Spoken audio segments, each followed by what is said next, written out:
Memes, gotta love them. Today, a software developer looks at some programming memes. Let's get going.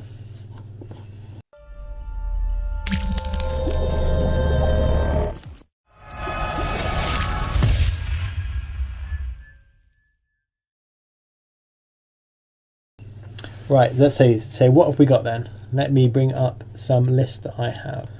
Right, so first off, the documentation is super intuitive. We do not need code examples for our API. And then users do that. I love it. I love it. Yeah, it's so easy to use a particular framework or you use a module. You quickly zip down, you ignore the documentation, you look at the code, and you say, oh, it works like this. You whack it together. It sort of works, but it doesn't really work. And then you ask someone, and you're not using it in any way, shape, or form the way you're supposed to use it. I mean, users are brilliant. Software developers are brilliant at doing this kind of thing, making assumptions, sticking things together, hoping they work. Whereas, read the documentation. That's what more can I say. Of course, write good docs first as well. If you're going to complain about people not using your software better, if you're going to complain about people not using your software, write documentation. I'm looking for a Mr. Jones, first name, double quote, colon, drop table, star, colon. And then everyone's vanished. So this is an example of a SQL attack or SQL attack. So if you have a website that doesn't sanitize your inputs, for example,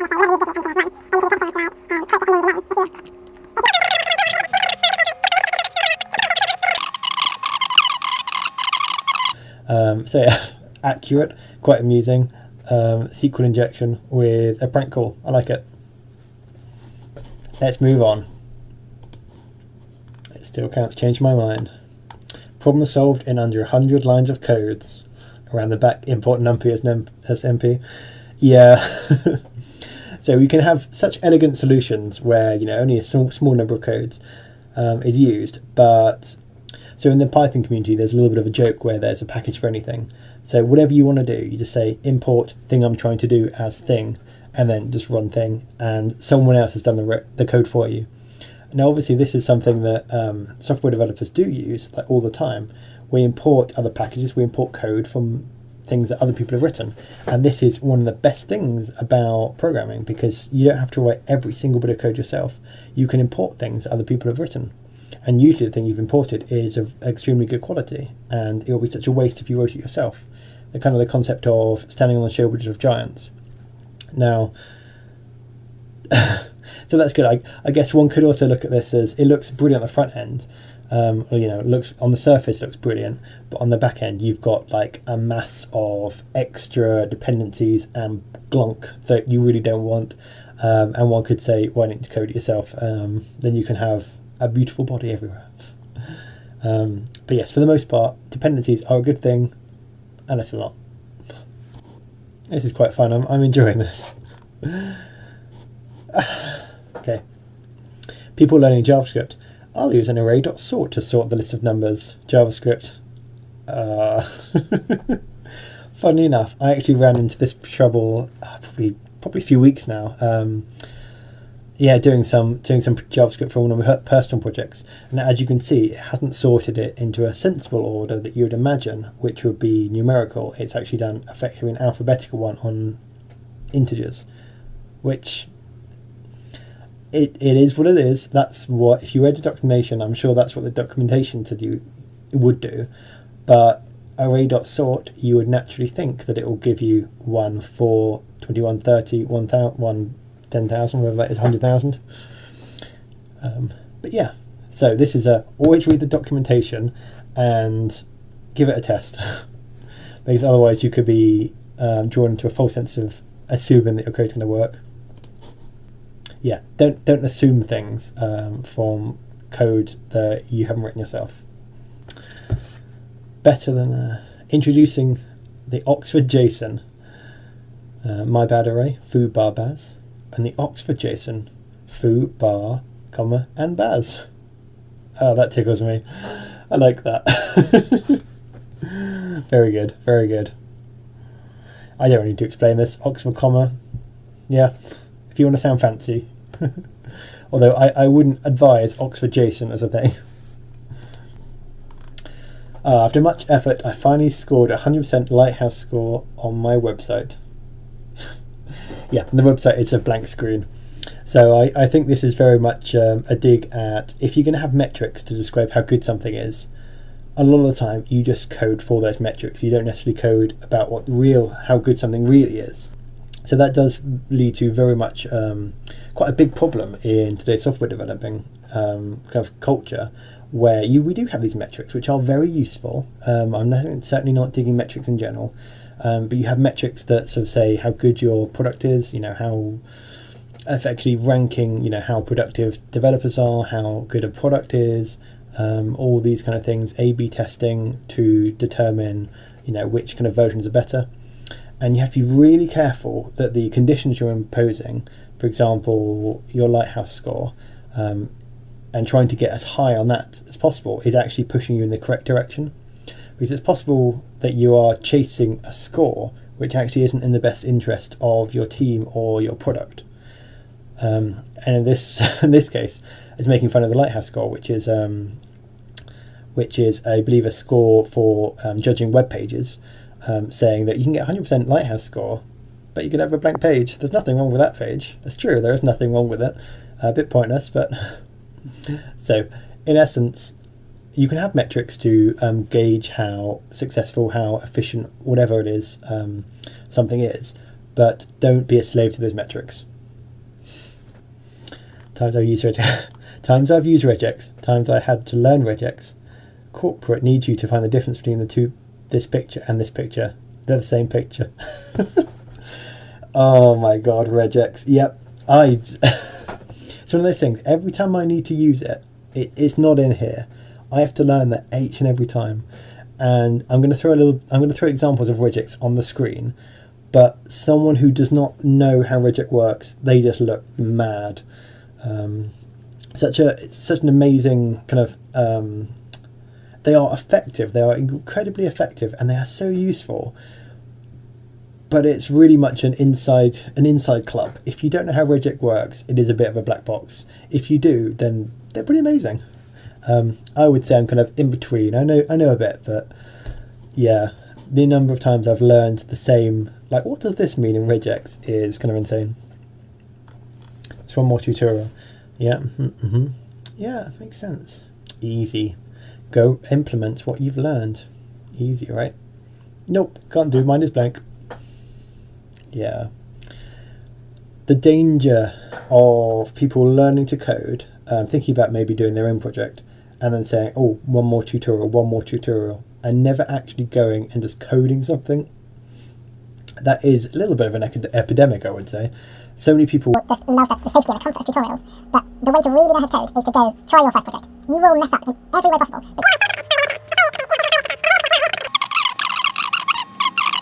Learning and learning and learning, but you need to at some point just take the plunge. The first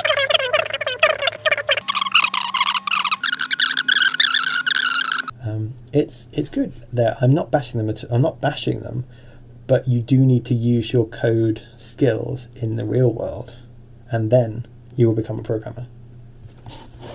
Client asks for a code adjustment. This little maneuver is going to cost us 51 years. Yeah. It's easy to say, oh, well, we're going to code it so it's nice and generic, we can change it. But no matter how kind of generic you can make your code, there are going to be some changes you're going to make, which will need sort of an architectural change, which will make massive differences. That's why scope is so important to get straight off the bat. Make sure your client knows what they want. You nail down the requirements. If there is a change, then there needs to be some kind of change process around that. You can't just say, oh, I'll just incorporate that nice and easily, because no, it might not sound big to a client, but in terms of the code, in terms of what you've already got, the architecture you've got, there could be a big difference. So it's so true. Sometimes clients don't know exactly what they're asking. It might seem small, but it could be big changes. Alias CD equals rm-rf. So this is a way to really screw up someone who uses a terminal. So alias essentially says whenever someone types in cd, replace it with rm-rf. So rm-rf is remove recursive force. So if you were to say, so cd is a program that lets you look inside a directory. So if you say cd into this directory, instead you've aliased it, so it will say remove this directory, recursive force. So it will delete everything in that directory and everything nested in that directory. So yeah, if you want to watch the world burn. Doctors, Googling stuff online does not make you a doctor. Programmers.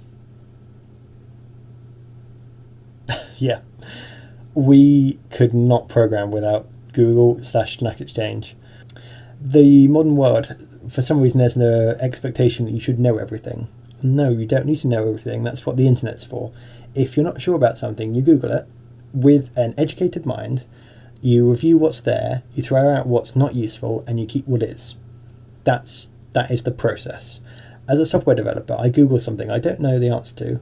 I read the code, I read the descriptions online. Some of it doesn't fit my situation, but an average person couldn't do that. An average person couldn't be a doctor, Google something and say, this is good information, this is good research, I will incorporate that.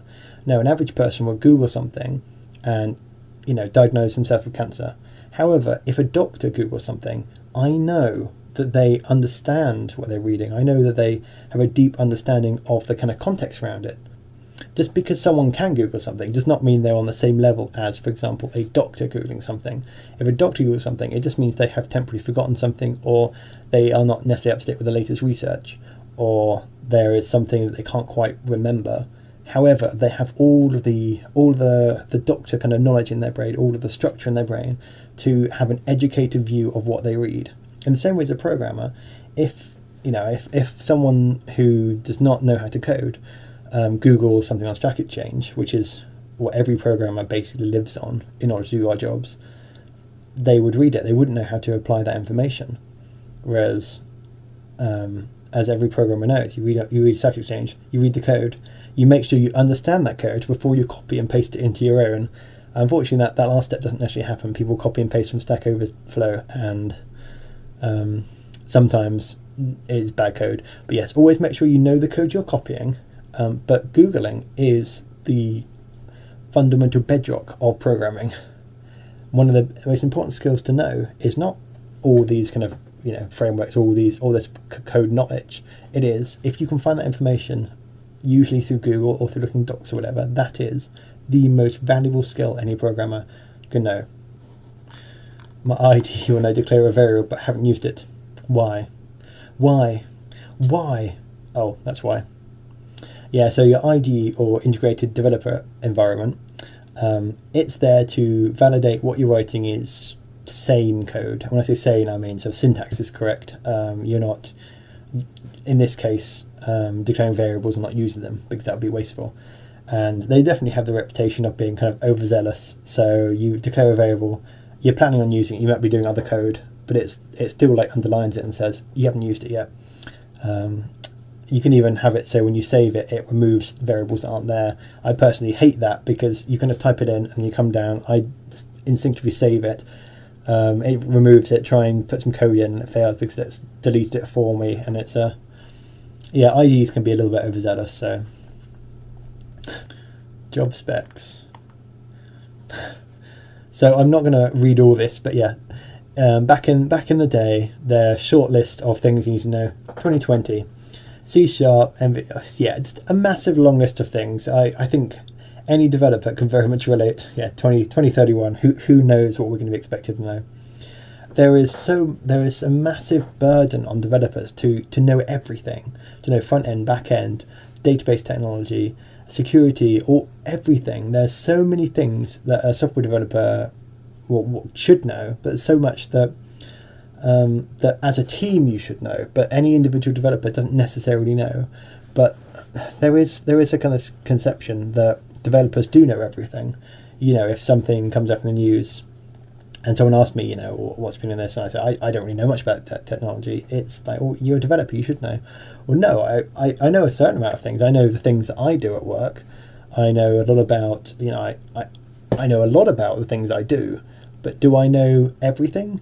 No, of course I don't. I have not used every framework. I have not used every programming language. I've not used every cloud provider. There's so many things I don't know. Software developing is a constantly learning discipline. If you're ever at a job and you stop learning, I mean, to be honest, this applies to anyone, but if you're in a job that you stop learning, then you're not growing, you're not developing your own skills. And it's probably time to move on at that point. Although I don't think I've ever worked somewhere such that I've stopped learning as a developer, because there is always more to learn. Getting ideas to solve a bug while coding, while eating, while relaxing, while in the bathroom. Yeah, oh my god, this is so true. So many times I was, pop out for lunch, and then you have the idea like, oh, it just kind of pops into your head, and you just change that. Especially if you're bashing on something like the whole morning, you just get into the zone, the bad zone, where you just can't see the solution. Just having a little walk or a little relax, it just comes through. And so many times I've had the situation where on a Friday, or in my case it's a Wednesday, you leave work, and then you come back in fresh Monday morning. You sit back down on that problem you've been trying to solve all last week, and you do it in about 20 minutes. And it's like, wow, really wasn't very hard. But just a little bit of time for your brain just to mull it over, just think when you're not directly just trying to bash away at it. It really is quite invaluable. So, all the usual, go for a walk, have a rest. That's, something that everyone always advises when people are working. Maybe we should be doing that more at work. I'm torn because I know I'm supposed to get the second vaccine shot, but I'm also supposed to avoid SQL injection. Because I love a good pun, especially with a SQL injection, or SQL injection, if you were to read it that way. So that's basically an attack where a user can submit bad SQL which controls a database, and can do bad things to your database unless you sanitize your inputs. And of course, the COVID situation at the moment, it's the whole second vaccine shot. Yeah, it's quite amusing. I do love a pun. When someone asks you what programming language they should learn, don't simply answer the one you prefer. First ask them what area they plan to focus on. For example, web front-end, JavaScript, back-end, JavaScript, mobile apps, JavaScript, games, JavaScript, AI, JavaScript. Yeah, people do have their preferred programming languages. People do have their preferred programming languages. I'm quite a fan of JavaScript, or Node.js as the kind of framework is. But yes, no one programming language is good for everything. So web front-end, back-end, yeah, JavaScript pretty good. AI, probably wouldn't use JavaScript, but there is no reason why you can't. It's just a bit weird. Let's say there is no one programming language that is the best for everything, even though some developers might say so. Well, I think that's probably enough memes for now. I very much enjoyed going over them with you. If you have any good ones, please put them in the comments. I'd love to have a look at them. Other than that, thank you very much for watching. Please like and subscribe to all the YouTube stuff, and hopefully see you next time.